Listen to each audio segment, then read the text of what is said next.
Jamila's eyes widened the moment she stepped out of the plane and into Dubai International Airport. The lights, the floors, the glass walls. She had never seen anything like it before. "This is heaven," she gasped. "My friend, even our state house is not this shiny." Achieng whispered, turning in circles like a lost villager at a carnival. The floors were so clean Jamila almost bent to touch them, convinced they were made of glass. She laughed nervously, tapping her dusty sandals on the tile. "This place is cleaner than our clinic back home." Achieng's mouth was open in awe. "Jamila, look at that man! Is he walking or floating? Hey, and that escalator, it's like magic! Are we supposed to jump on it or what?" They both clung to each other, screaming softly when the escalator began to move. It's taking me! Jamila, hold me! It's carrying me like witchcraft!" People looked at them in amazement. "Ha ha ha, Mama, look!" A child laughed, pointing at them, but they didn't care. They were too enchanted. They even took selfies in front of a Rolex shop with Achieng's Android phone. "This is how rich people smell," Achieng whispered, sniffing the air dramatically. At immigration, they stood so straight they looked like soldiers on parade. When the officer asked for her passport, Jamila fumbled with excitement, dropping it on the counter and picking it up again like it was made of gold. "Welcome to Dubai," the officer said. They nearly bowed. "Thank you, sir." As they walked out with their bags, still grinning like children at a fun fair, Achieng nudged Jamila. "From now on, call me Madam Achieng. I'm an international woman now." Jamila giggled. You? You who still screams on the moving steps?" They laughed, unaware of the life that awaited them beyond those glossy airport doors, a life that was nothing like what they had imagined. A sudden voice interrupted their laughter from behind. "You come!" A short man in a long white kandura barked, his accent heavy and unfamiliar. Another man with dark sunglasses stood beside him, holding a small placard with the agency's logo. The two men led Jamila and Achieng to a black-tinted SUV. It was sleek, foreign, and intimidating. Before they could ask questions, their passports were collected. "Just for safety. You get back when necessary," the driver said with a thick Arabic accent, waving his hand like it was no big deal. Jamila's heart skipped. She looked at Achieng, but her friend smiled and shrugged. "Maybe it's how they do things here," she whispered. Trying to keep the mood light, they both chuckled and joked about how they were now VIPs. They laughed out hysterically, but the deeper they drove into unfamiliar territory, the more Jamila's joy began to evaporate. About 40 minutes into the ride, the driver slowed down near a grand compound with towering walls and golden gates. The gates opened slowly. As the car rolled in, the driver turned to Achieng. "You, madam," he said, "this is your house. Boss is waiting. Go now." Achieng reached for the door, and Jamila instinctively followed, but the other man stopped her with a firm hand. No, you don't go. She go. You go somewhere else. Not same place." "Wait, why can't we work together?" Jamila asked, her voice small, unsure. "This not school. No same. She got her house. You go your boss house. Don't worry. All is okay. Insha'Allah." Achieng turned back briefly, her smile now stiff. "I'll call you as soon as I settle in," she said quickly, but her eyes looked unsure. The door slammed. The gates shut behind her. Jamila was alone. Something in her chest twisted. The car now felt like a cage. She wrapped her arms around herself and sank into the seat, her heart thudding. Her instincts kicked in. Something was wrong. She didn't feel safe anymore. Every turn the car took made her more alert. Every glance from the driver felt threatening. An hour later, the car pulled into a different compound. Smaller, older, more hidden. A man in his late 60s came out of a dusty stable.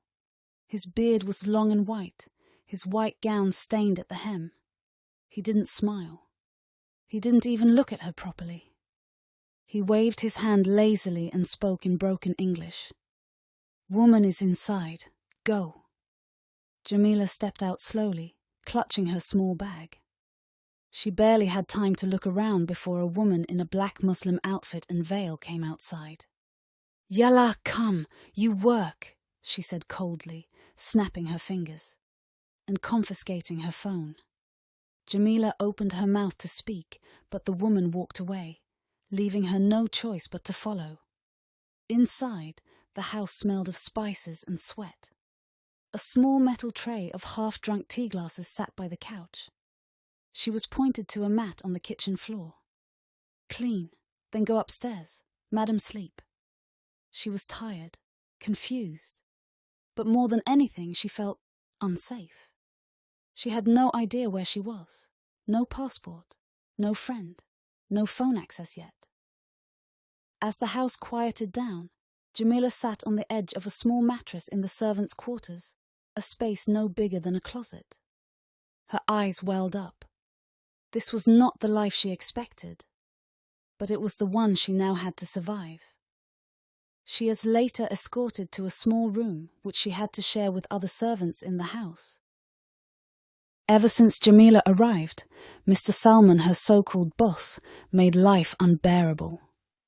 He rained insults on her, beat her without warning, and kicked her like a stray animal.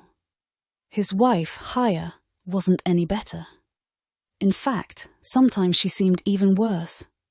Every minute was a chore. Every second was a problem. She was sent to deliver tea one morning to Mr. Salman. She took it and made her way to his living room where he was seating and reading his newspaper. When she was few steps away from where he was seated, she tripped and fell, spilling some of the tea on Mr. Salman's feet. Jamil quickly realized her mistake and quickly rushed to her boss and knelt down.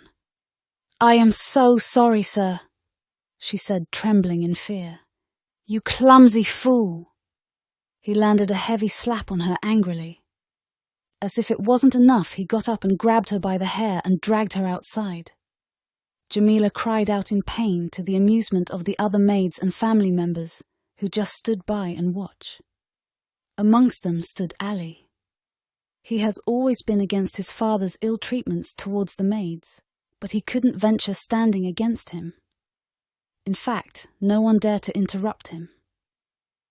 There was a time Ali tried confronting his father, because a maid almost lost her life due to his beatings, but his father threatened to shoot him. From that day, he'll just stand by and watch, and when he can't take it, he leaves the place. Next time you will learn how to be careful. Mr. Salman backed, still dragging her hair. He threw her in the yard and kicked her as well as beat her until she passed out. She was later helped by another maid, Claire, who took her in and gave her some drugs. She also drilled her on the things she should avoid as long. Whenever you're beside the boss, avoid even tiny mistakes. Here people don't care about anyone, especially black women like us. "We're more like slaves here," Claire said. "I don't think I can continue this. I want to go back home," Jamila said in tears. "Ha ha, sister, be careful what you say here, oh. Don't let that get into the boss's ears. You just came and want to leave already? Good luck with that." "What do you mean by that? Where's your passport?" "It was taken by the driver who came and took us." "And you think he will give you back just like that? My friend, please just take your drugs, clean yourself and come back outside. Once here, it's till death." Jamila, now weak and confused, laid on her bed pondering seriously on what she had just heard. Not been up to 30 minuets, she was called out by Mrs. Haya. "Yalla, clean faster, useless girl. Did your mother never teach you how to scrub a floor?" Her hands bled from constant washing. Her back ached from beatings she had just received, and her spirit grew weary with each passing day. But what choice did she have? She wasn't alone in her suffering. Now and then she'd whisper with other maids she met briefly when errands took her outside. One of them, an Ethiopian girl with sad eyes, told her quietly that she had been there for 2 years with no pay. And one day she prays she will escape from this prison. 3 months into her stay, Jamila heard of a new maid in a different house nearby who had slapped her boss across the face and threatened to cut off his manhood if he ever tried to touch her again. The story spread like wildfire among the few workers who dared to whisper behind the walls. Jamila almost smiled but it only reminded her how powerless she felt. In the middle of this nightmare, something unexpected happened. She was feeding the horses one morning when she met Ali. Ali was Mr. Salman's only son. At first, he ignored her completely, barely looked her way, spoke only in commands, and carried himself with the stiff pride of someone raised in a strict, cold house. But slowly, something changed. One evening, while Jamila was trying to feed the horses, one of the doors of the horses came out without her knowing. When she saw it, she screamed out of fear. "Ah! This thing will bite me! Someone help!" she screamed at the top of her voice. Ali, who happened to have been passing by, heard her and thought it was a snake, rushed to the scene only to find the innocent horse eating the dry grass Jamila had thrown on the floor in fear. He watched Jamila hanging by the fence in fear. "Please take it back to its cage!" she shouted the moment she saw Ali. "It's just a horse," Ali burst out laughing. "It doesn't harm people," he stated, pushing the horse back into its fence before Jamila came down frightened. Ali looked at her in amusement and laughed again. "What kind of girl are you?" he asked, smiling. "You don't have horses where you come from." "We do, sir, but I don't like them. Who knows what they can do?" She said thank you to Ali and left to continue her other chores. From then on, Ali started paying attention to her. He sees her like an interesting cartoon. She always made him laugh, even without her realizing it. Over time, Ali revealed himself to be kind-hearted, soft-spoken, and unusually well-mannered, especially for someone raised under Mr. Salman's roof. He became Jamila's friend, and each time she went to the stable to feed the horses, he will follow her. Under his guidance, Jamila became used to them and no longer feared them. Ali was the opposite, if his father. He never raised his voice. He never looked down on her. And most importantly, he listened. For a while, he became the only friend she had. He would leave small things for her: extra food, a bottle of water, sometimes even painkillers for her aching body. She never asked, and he never took credit. There was always a gentle distance in his eyes, as if he too was trapped in a life he didn't choose. Some of the maids saw her and warned her against befriending Ali, but she never listened to them. As the weeks passed, Jamila found herself growing closer to Ali. Their conversations, though brief and careful, became the highlight of her days.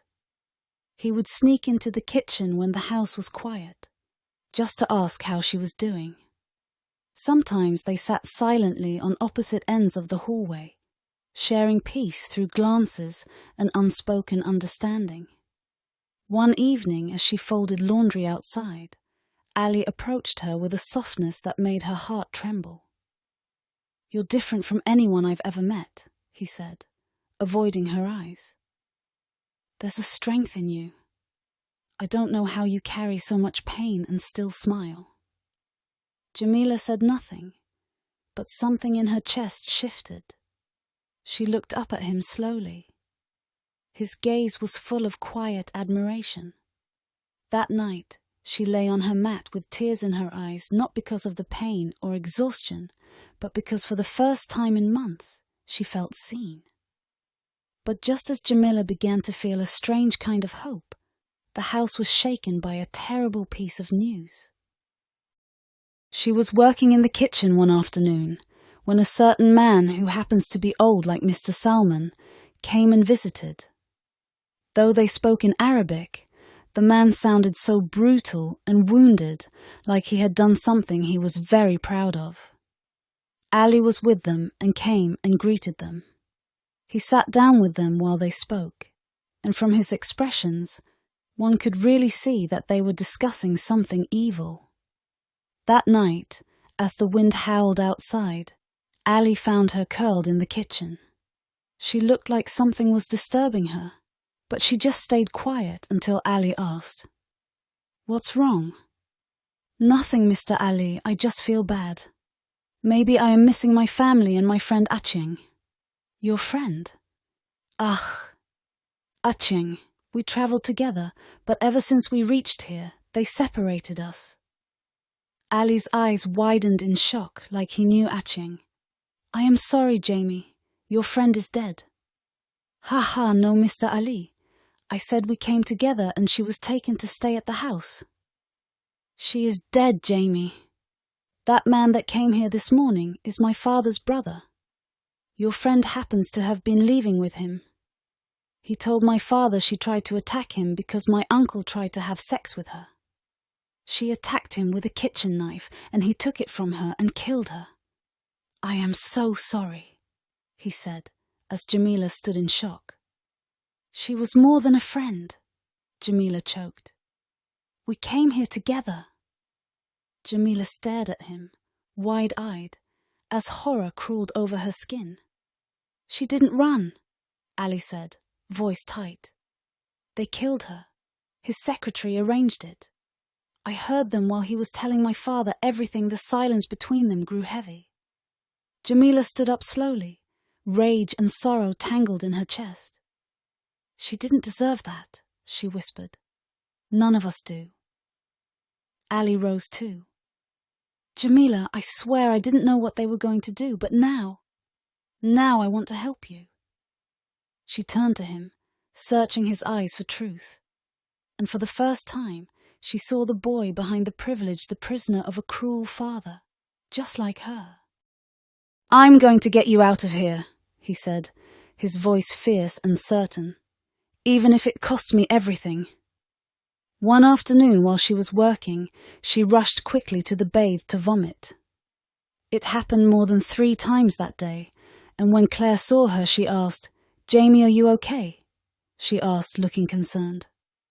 "I am fine, Claire. Just been having this fever for a while now. It comes every morning with vomits, and sometimes I feel weak." "Jamila, when last did you see you woman flow?" she asked. "I don't remember." "Jamila, you should be." Before she could finish, Jamila was being called by Ali. She went to him and explained everything to him. Ali was a doctor and also thought Jamila should be pregnant. He also questioned her just like Claire had done, but decided he'll get her tested before concluding. He asked her to go urinate and come back with her urine so that he could go test it. Jamila continued cleaning again, but mistakenly pushed a vase that was bought by Mr. Salman. Unfortunately for Jamila, Mr. Salman saw her and at that moment started bombarding her with beatings and kicks until... This is why at the beginning, Mr. Salman was beating Jamila. "Dad, I am going to take her out with me. I am tired of your constant treatments. Ali, if you step out of that gate with this thing, know that you no longer have a family. Anything that connects us will end today," Mr. Salman said. Ali held Jamila's trembling hands and dragged her out of the house. They left, and he took Jamila to the hospital where all her wounds were treated. He asked her to stay with a friend, and he went about and got clothes for them, then return. "Let's go back to your home," Ali said. She paused. "Ali, please. You've already done enough. You've been cut off by your family. I can't let you come back with me to a village you don't know, just because of me. He walked over to her. I didn't lose anything, Jamila. I chose you, and I'd do it again. But your family, what about them? What of your father? Ali smiled faintly. He didn't take away my profession. I'm still a doctor. I have my savings. That's enough for now. You don't owe me anything, but I want to meet your family. Let me be there for you. She looked up at him, heart heavy but softened. Ali, I don't want you to regret this. I'll only regret staying behind, he said. Besides, if I don't go with you, someone might just capture you again and turn you into a slave, he continued. Let's go, together. But I don't have my passport. Ali sent his hand into his small bag. Here, I stole them from my father's closet. I was planning to give you some money to run, but things ended up like this, we might as well go together. Their arrival at Jamila's home caused a small commotion. Children ran barefoot through the dusty compound, shouting her name. Her younger sisters hugged her tightly, crying and laughing all at once. Jamie, where have you been? Baba called you many times, but you didn't pick. Uncle Mudabo tried too, Katrina said. Her younger brother wheeled their father into the sunlit yard. The old man's eyes widened with shock and joy. Jamila, my child, he rasped, staring at her as if he was seeing a ghost. Is it really you? Jamila dropped to her knees beside him and embraced him gently. It's me, Baba. I'm home. Welcome home, my child. He said in joy, then turned to his son. Ken ran to Mudabal's house and called him. Tell him Jamila is back, he shouted in excitement. The man's eyes landed on Ali standing respectfully behind her. And who's this child? He asked, his voice cautious. Ali stepped forward, his tone calm and sincere. My name is Ali. I love your daughter. I came to know her and to respect you too, he said. There was a beat of silence before her father gave a small nod. Welcome, young man. Baba, he saved me, she said, holding Ali's hands. Back in Dubai, the once mighty Mr. Salman was now a shadow of himself. The man who once ruled his home with cruelty now lay frail and bitter, his voice barely a whisper as he called for his wife, Haya. Haya, he croaked, clutching the edge of his bedsheet. Call Ali, please. Bring back my son. I need to see him, before I go. Haya, who had aged visibly from stress and regret, wiped her tears and nodded. I will try, Habibi. 3 days later, Haya arrived in Nairobi, her pride swallowed by desperation. She stood before her son, whom she had been searching for years, and said, My son, she began, her voice trembling. Your father is dead. His last wish was to find you to come back home. Please come home. Ali stood tall, calm but unmoved. His once soft eyes now held quiet strength. Mama, I begged him to stop hurting people. He didn't listen. He destroyed lives, even killed, and to top it all, he drove me out of his house. Haya lowered her eyes. I know. He regrets everything. He cried for you in his sleep when he was alive. Ali shook his head slowly. It's too late, Mama. I'm already home. I live here now. I married Jamila. We're expecting our 3rd child. I found peace here. Haya felt like the air had been knocked from her lungs. You married her? Yes, Ali said firmly. I didn't just fall in love with a woman. I fell in love with a new life. There was a silence between them that no words could fill. I'm sorry, Mama, he added gently, but I can't go back. Haya's shoulders sank. With a broken heart and no choice, she returned to Dubai alone. With no one else to pass the business to, she handed over the company to her daughter, Latifa, and her husband. Jamila, like so many other girls trapped in this life, was one of the fortunate ones, a survivor of the abuse that so many housegirls endure silently. While she managed to escape with her life and a chance at a new beginning, others like Achieng were not as lucky. Their stories remain a painful reminder of the hidden suffering behind closed doors, a truth that many refuse to see.